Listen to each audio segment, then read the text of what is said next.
Hey, what's going on? This is Jimmy Friday, and we back at it. This week we talking about being yoked together. A yoke is a brace that joins two animals or two things together. They both move at the same pace. They both are working together as one. So here's a picture of what a yoke look like. You see the brace that's strapped around their necks is keeping them both in step with each other. Nobody is moving faster or slower than the other. They're both moving on one accord. The Lord says, "Take my yoke upon you and learn from me, for I am humble and gentle at heart." He wants to teach you a new way to live so you can throw away the old way that's been causing you so much grief when you come to the Spirit and let Him revive you. He wants to show you an easier way to maneuver through life, so you don't have to get burned out trying to do life alone. If you're an independent person like myself, then you could relate to getting tired of trying to do the grind alone day in and day out. You get stretched thin when you work alone or parenting alone in some cases. The Lord wants us to stop trying to be a one-person show and allow the great Spirit to connect with us. The Spirit being yoked with ours would take us further than if we go alone.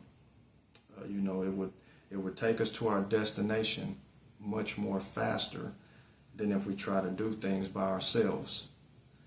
He said, "Learn from me," which means He wants to teach you something new, teach you a better way.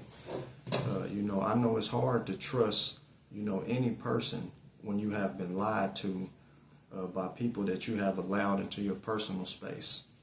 I know a lot of people have misrepresented Christ, or the Great Spirit, but He represented Himself perfectly. People speak about being a follower of Christ, and then on the other hand, they'll turn around and bash you for the wrong things you do because your sin looks different from theirs. But that's people. That's not Christ. So don't try to throw what His life represented and what He showed and compare it with those that misrepresented. He said, "I am gentle and humble in heart," which means He's not harsh to you or rude. He ain't going to cast you out for the wrong things you do.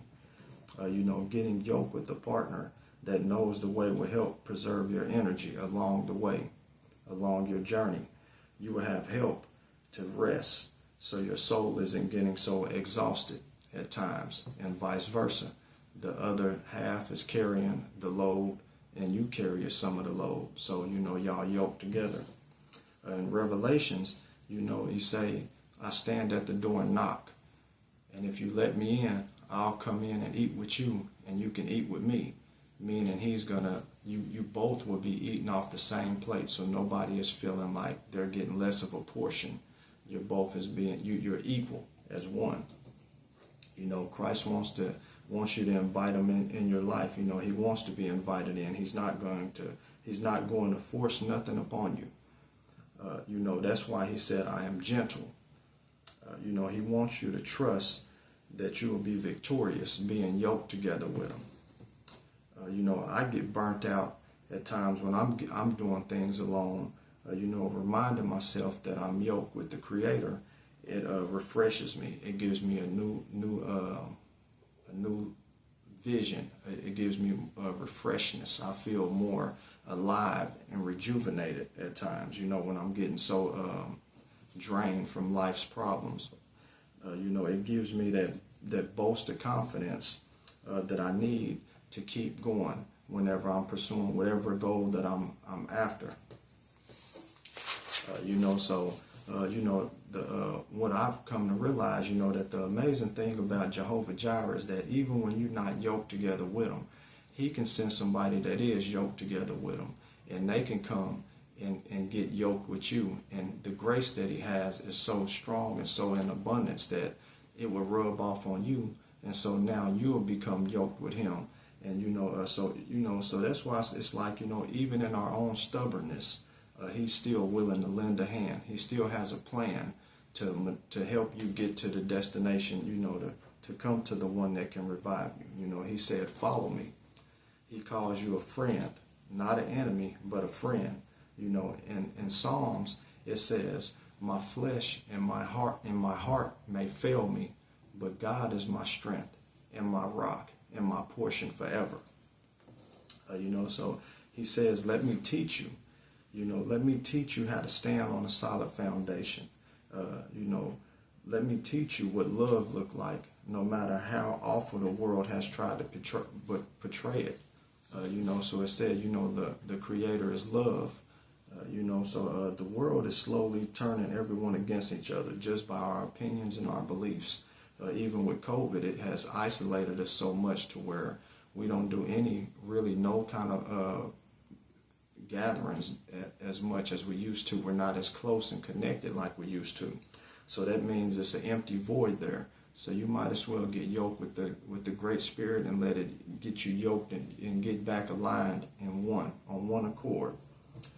You know, come to the bread of life. You know, come to the well of living water and get refreshed, get rejuvenated.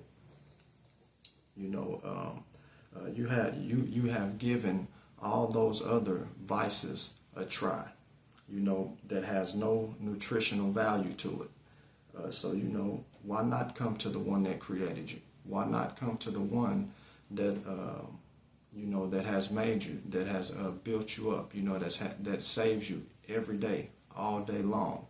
Why not come to the one and get yoked with that? You know, so, you know, they say, you know, don't cheat yourself, treat yourself.